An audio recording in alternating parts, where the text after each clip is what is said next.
Welcome back. My name is David Gellis, and I'm the managing correspondent for Climate Forward here at the New York Times. Part of what we do here at the Times is to seek the truth and help people understand the world.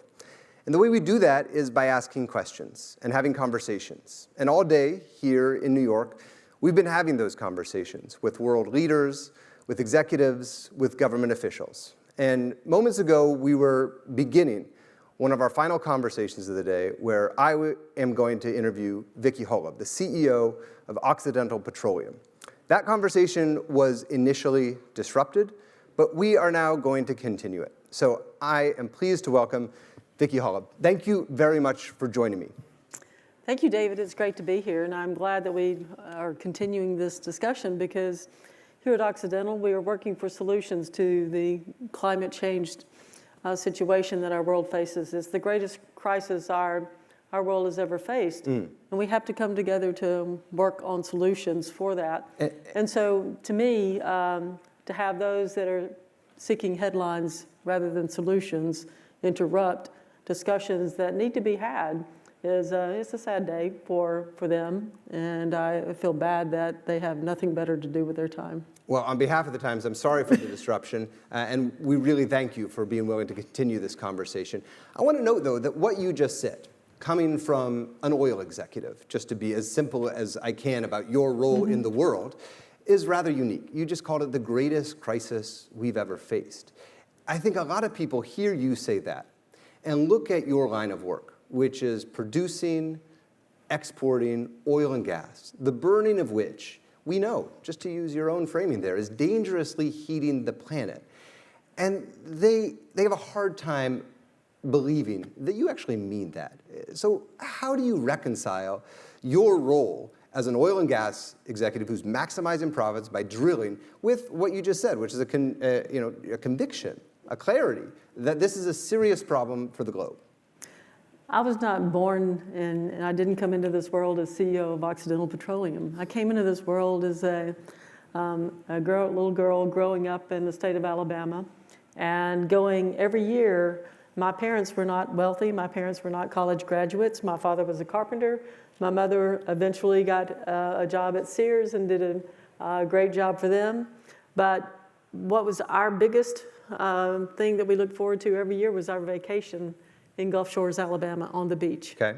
And we went there every year. And so the beach, the wildlife in the water, the beauty of that has always been ingrained to me. So much so that I live on the Gulf Coast in Texas now because I so much love it. I'll go to the mountains to see the beauty there. Okay. I care about our planet, and I care about the people that are impacted by climate change. What I see happening along the Gulf Coast everywhere is the storms are getting bigger, they're getting stronger, they're more destructive. And a really horrible thing is happening to people that I know that grew up on the Gulf Coast of Texas, whose homes are getting wiped out. They used to just get flooding, now they're getting wiped out by hurricanes, and what it's causing them to have to do is move away from where they love to live because there's now insurance will not cover those homes. Right. So it's having a real impact on people. They have to move away. Then wealthier people come in and buy those properties, people who don't need insurance. So from an environmental justice standpoint, people's lives are being impacted and changing. I don't like seeing that. I knew how I grew up, and if we had had anything like that, we would have lost it.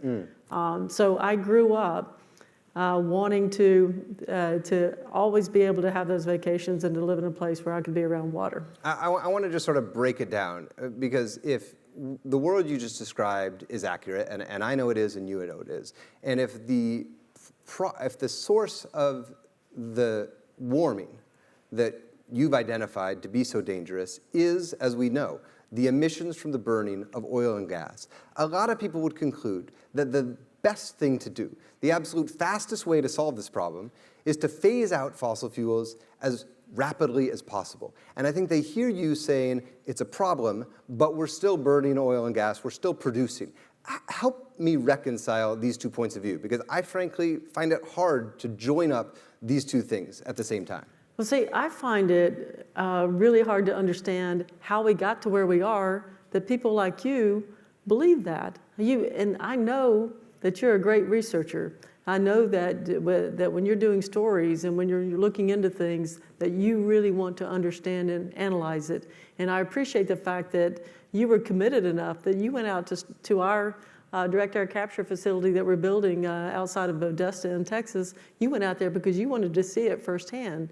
You want to understand it. What's happening is that people have latched onto a narrative. I don't know how it got started, but it has permeated around the world that the only way to mitigate climate change is to do away with oil and gas. I don't know how that started because that is not the right answer. Why not? Because that's the source of the vast majority of the historic emissions that have caused the warming we've seen. But what you're saying is right. It's the emissions. It's not the fuel source. So what we are developing at Occidental are technologies that will deal with the emissions. And if we can deal with the emissions, we can continue to produce oil and gas. We wouldn't disrupt the world and create this need for a lot of new technologies that are going to be incredibly costly, where we're going to have to redesign our infrastructure all around the world. Right. So what we're doing is developing a solution and various solutions that are lower cost, that are more practical, that are executable today. And those solutions include not just our direct air capture, where we're going to pull CO2 out of the atmosphere. And why are we doing that? Because it's critically important to do that. We have 50% more CO2 in the atmosphere today than we did in pre-industrial times. So even if we were to shut down oil and gas today, we would need to remove CO2 out of the atmosphere. And the reality is we can't shut down oil and gas today. But what we can do is, again, take the CO2 out of the atmosphere to offset the CO2 that's going in and to ultimately mitigate or have a net zero scenario for the world. So talk about how we get there, because right now, I don't need to tell you this, but just for the benefit of our audience, the amount of CO2 and other planet warming gases, it's not just carbon dioxide, of course, that is being produced is many orders of magnitude larger than even what the most generous estimates of all the carbon capture and sequestration projects in the world would sop up in 1 year. And so I think people say, they look at Occidental, they look at a multi-billion-dollar investment in something like direct air capture, which I have seen. I went down there, I was out there in the field. I want to talk more about, by the way, the actual construction and the funding for that construction and the economic development that I witnessed. But they look at a multi-billion-dollar investment in direct air capture. They look at promises of ways to produce emissions-free oil and gas. And the reality is the math just doesn't even come close to adding up today. And they say, how is that not greenwashing? It's not greenwashing because of the fact that the math does work. The math does ultimately work. At what kind of time scale? But what it means is that no matter what path we go down, we're not going to be able to make this happen fast. It's going to take some time, and it's going to take a lot of different solutions. It's going to take almost everything you've probably mentioned in this conference today. It's going to take solar and wind. It's going to take net zero carbon oil that we can produce by virtue of the CO2 that we're getting out of the atmosphere and then injecting into our reservoirs. Because the injection of CO2 into an oil reservoir, you have to inject more volume of CO2 than the incremental oil produced will emit when used. And so that in and of itself is a net zero carbon barrel of oil. And when you look at the close to 10 million barrels of oil per day that aviation needs to use, that's what we're going to be able to help. And so we can do wind and solar for electricity. And also we have another technology that we can use for electricity. It's called net power. And net power takes hydrocarbon gas and combusts it with oxygen instead of air. So it has no volatile organic compounds. And it produces, as a part of that combustion process, CO2 in a pure stream of water, fresh water. So, and the CO2 drives the turbine, and the excess CO2 that's not used can then be used to make products, or it can be used for incremental oil, or it can be just sequestered in a saline reservoir to offset some of the carbon emissions by the tech companies and other hard to decarbonize. Hard to abate sectors. Yeah. I mean, there are a lot of them out there. And I recognize that there's a lot of technological innovation happening in a lot of the areas you just mentioned and many more. But at what moment in time do you actually think some of these things will continue to bear fruit? Because just not long before we were on stage, I think we were in the green room, and two scientists sat in these very chairs, and they described a world where if emissions continue at current projections, we're at risk of hitting some of the world's tipping points in potentially a matter of decades.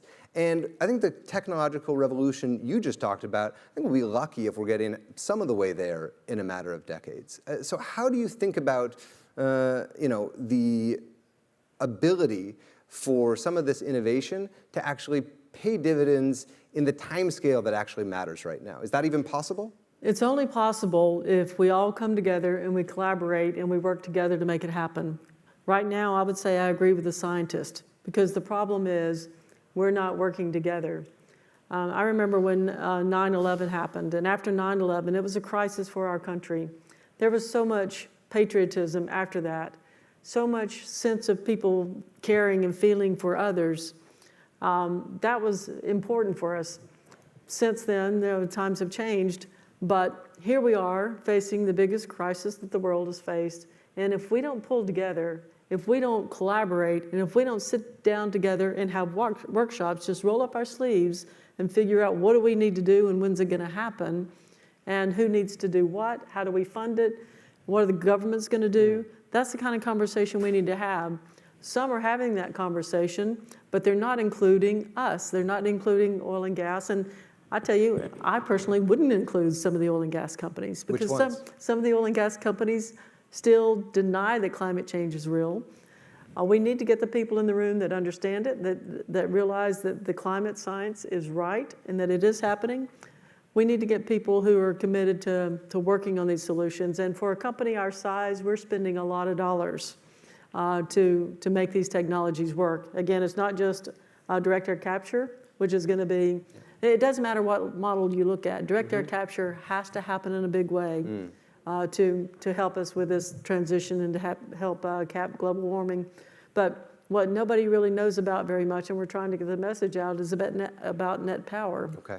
Had you heard about that before I mentioned it? I get a lot of pitches in my inbox, Vicki, so I don't know if I've heard that particular term. See, you should know this like the back of your hand. Okay. That's where we as a company, we need to do more, and we're trying to do more. That's why I'm here today. Okay. That's why I did not want to leave, no matter what happened in this building today, because I think we need to get the story out. We need to help people understand what these possible solutions are. So, if we could help you understand it, then maybe we could get the right people in the right room and work on these solutions. Well, we've got a lot more to cover, but just briefly, I want to revisit a brief exchange we had in the green room before we walked on stage, which was about when, if ever, the United States or the world should stop producing and using oil and gas. What's your answer to the date at which that should happen? The day that should happen is the day when we run out of oil and gas.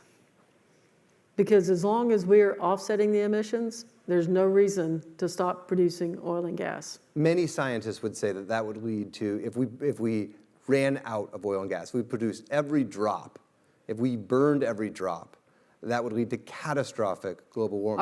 Are you telling me, though, that if we offset the emissions or we're able to mitigate the emissions from every molecule of oil and every molecule of gas that we produce, are you saying that if we were to be able to mitigate that we still should shut down oil and gas? What I'm doing is acknowledging the scientists who say that the rate at which we can actually scale those mitigation efforts vastly is out of sync with the reality at which oil and gas is continuing to heat up the planet. Have you asked those? It's a time scale issue. It is a time scale issue. I completely agree with that. But have you asked those same scientists at what rate can we get rid of oil and gas with new ways to generate the products that we use? Yeah. With new ways to generate something that's practical for aviation, that's practical for maritime. That is the kind of conversation I want to have with them. Yeah. Instead of them sitting here talking for 20 minutes at 10 o'clock in the morning, and I'm sitting here talking for 20 minutes at 5 in the afternoon, I want to come together with them. They won't even take my phone call. All right. They hang up the phone when they hear that an oil company CEO is calling. Well, I want to have those conversations. I want to have those workshops. And I want to say, let's stop attacking each other and let's start working together. Well, this is a good challenge for us. I'm setting a resolve for myself to next year see if we can't put together a panel that includes both climate scientists and oil and gas executives. We'll see if we can make good on that promise. Let me ask you to do something a little bit different. Okay, what's that? Invite them to come, invite us to come, lock us in a room, and tell us you're not letting us out of that room until we come to some conclusion about what the best path could be for this world. That sounds like an amazing Get the right- reality show, and as long as we can keep the tapes rolling, we'll go with it. And guess what? It's never happened. It's never happened. Well, you have the UN, you have the World Economic Forum, you have all these other organizations, and who is making that happen? Nobody's making that happen, but we'd be willing to come. Okay, we've got a lot of ground to cover, and I really respect your time, and I'm grateful you're still here. I want to revisit what happened about 30, 40 minutes ago. We were walking on a stage, we got disrupted by climate activists. They were calling you personal names, and this isn't unique to just you. Climate activists in recent years have really taken to vilifying executives at oil and gas companies, holding them, in their minds, personally responsible, not only for the warming, but for the death and destruction that you already identified as attendant with that kind of global warming. I just want to ask you as an individual, as the woman who they were just calling names at, how do you process that? How do you deal with it? I deal with it because I know that their goals and their objectives are not aligned with ours. What do you think their goals are? They're not aligned with the climate scientists. They're not aligned with those of us who are trying to make the world a better place. What they're trying to do is get some publicity, raise some funding, and continue a business. And to me, that's the worst thing that could happen to what we're trying to accomplish here, is the distraction of people who are naysayers and people who doubt what we're saying, and rather than work with us to understand it, they want to attack it and shut it down. We at Occidental are a part of the solution. When you have a company our size spending the billions of dollars that we're spending to develop a technology that removes CO2 out of the atmosphere, when you have a company like ours that's developing a technology that will create emission-free power by using the natural gas that the United States has. By the way, we have 84 years of natural gas reserves in this country.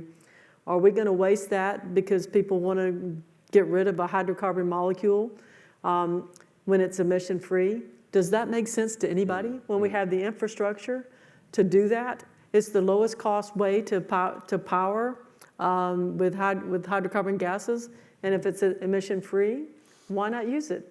I don't get why not use it. So it sounds like you have thick skin. Yeah, I don't care what they say about me. Okay. Because what I have the confidence in is that we're doing the right thing. Right. It's not just climate activists, though. Occidental is named in a growing number of lawsuits that contend that the oil and gas industry has essentially colluded for decades now to downplay the risks of global warming while misinforming the public about the true cost of climate change. I recognize that there's certain limitations about speaking about open, ongoing litigation, but I hope you can respond to this broader argument that the oil and gas industry bears unique responsibility for the mess that we are in, and that at a moment when many oil and gas companies are enjoying record profits, something is deeply out of whack, and that in fact those very companies, and this is the purpose of those suits, ought to be paying for the damage being wrought by climate change. What's your response to that argument? I've never seen a report that an oil and gas company has done that said that climate change was that the oil and gas was going to create this level of destruction, this kind of climate change. I have never seen a report, never read a report that says that. I don't know if the allegations against some of the companies are real or not. We've never colluded as an organization or an industry around that. I've never heard that. I became CEO of Occidental in 2016, and I think that when I started realizing that CO2 in the atmosphere was going to have the impact that it has, was not long before I became CEO, because when I started, when I was in my career, I was working to do the best I could to produce our oil and gas in the best way possible. I didn't have any awareness of this. I grew up thinking that our industry was doing wonderful things for the world because we were powering the world. We helped to fuel the Industrial Revolution. We helped to get the world to where it is today from a quality of life standpoint. A lot of the things that we have are made by the oil and gas industry. A lot of the things that you have in this room right now would be gone if we stopped oil and gas today.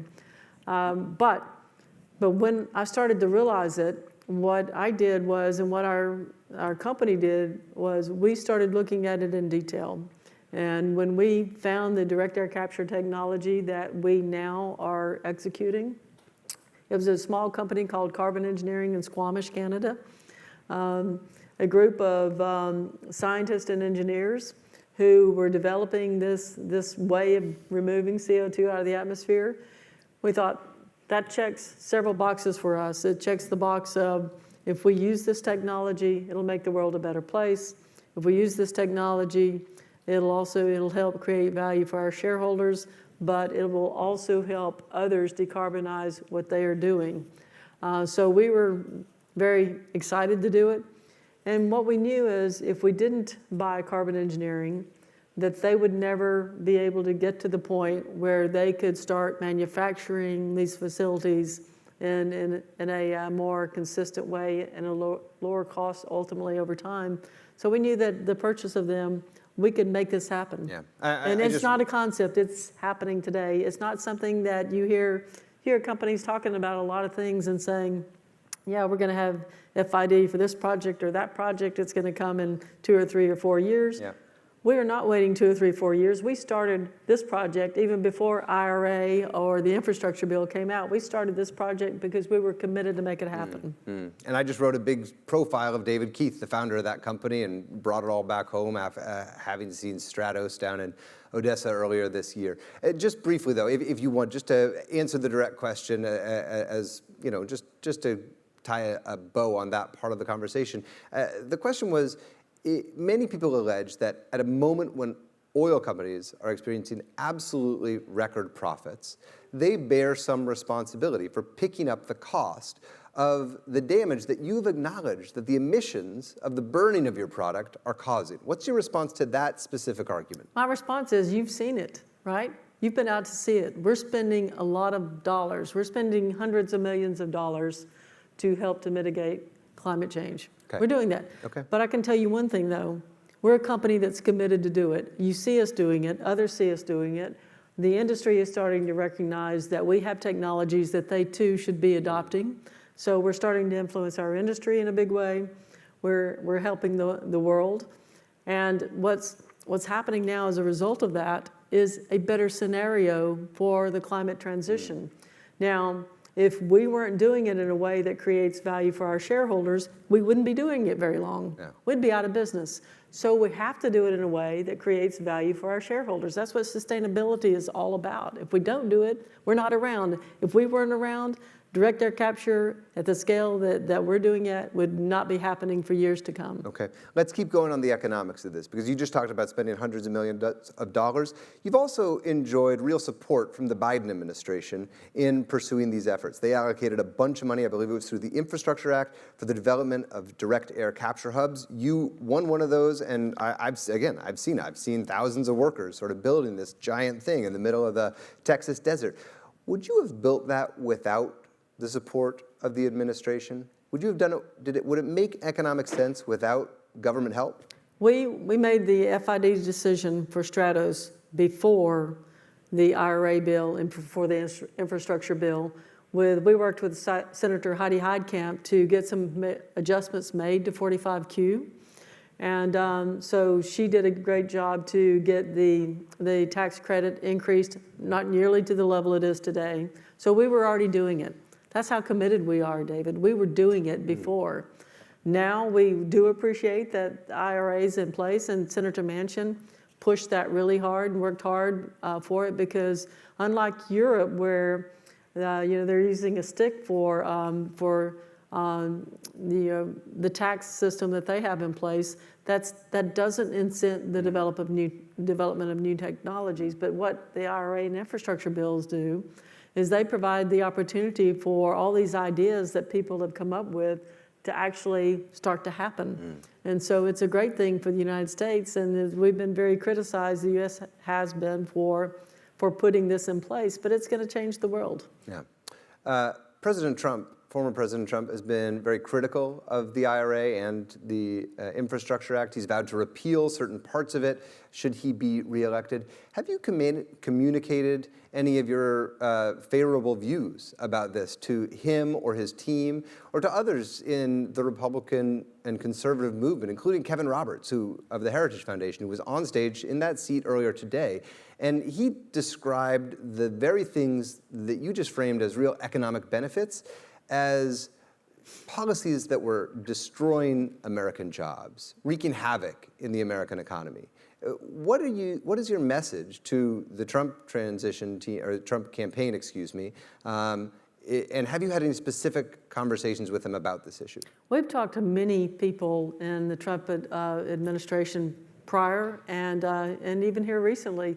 And what the Republicans get, while their appreciation of climate transition technologies may not be as deep as like Secretary Granholm and Senator Manchin and others, but what they do recognize is that our strategy is very unique and very differentiated from other oil and gas companies in that taking CO2 out of the atmosphere and using it to get more oil out of the reservoirs we have in the United States is incredibly important for the continuation of our energy independence here in the U.S. The Permian Basin is a great basin, and then we're producing from the U.S. 13.5 million barrels a day of oil right now, and that's what's helping us maintain our energy independence. But as we start to plateau from in the U.S. with our oil production, we're gonna come to a point where production is going to start to decline, and with CO2 and using it in oil reservoirs to get more oil out, we will be able to extend our energy independence. The Republicans and Democrats all recognize that. There's nobody we've talked to lay that program out and that reality out that hasn't said, yes, we need to use CO2 in our oil reservoirs. So that's being broadly accepted. Steve Ricchetti was all over that too. He, before I could even make my pitch, he finished my sentence for me that we need to do this because it's net zero carbon oil. Earlier this year, you co-hosted a fundraiser for former President Trump. Are you supporting him in this presidential campaign? I'm supporting our industry. And what I do, what I feel like is anything that's going to make our industry healthier will also enable us to do the things that we need to do in our industry to make it more focused on advancing the climate transition faster. And what that means is doing the things that we're doing, but doing it at a faster pace. So we need to have support for many of the things that we're doing that will drive the business in a way that makes it possible for us to be able to do these things, because these things are costly. So of the two candidates, which one of their policies on the energy front do you feel like would be more beneficial to the industry and to your company? I have not heard recently either one of them talk about it in a way that would make it clear to me what their policies are. I've heard, Kamala Harris has said previously she would do it with fracking. Now she says she won't, but she hasn't really said what she would do with respect to the industry. President Trump has said that he would drill a lot. He would set up the opportunity to drill a lot, which may put too much oil in the market. So there are puts and takes from both, but at the end of the day, whoever comes out with the best policy with respect to ensuring that the oil and gas industry in the United States is healthy, and that the oil and gas industry in the United States has the capability to address climate change in the way we need to do it, whichever one comes out with that is the way I'll go. Vicki Hollub, I really appreciate you having this conversation with us. I thank you again for sticking with us during what was a day that had some upheavals. and I thank you for your work. Thank you. Thank you. Appreciate it.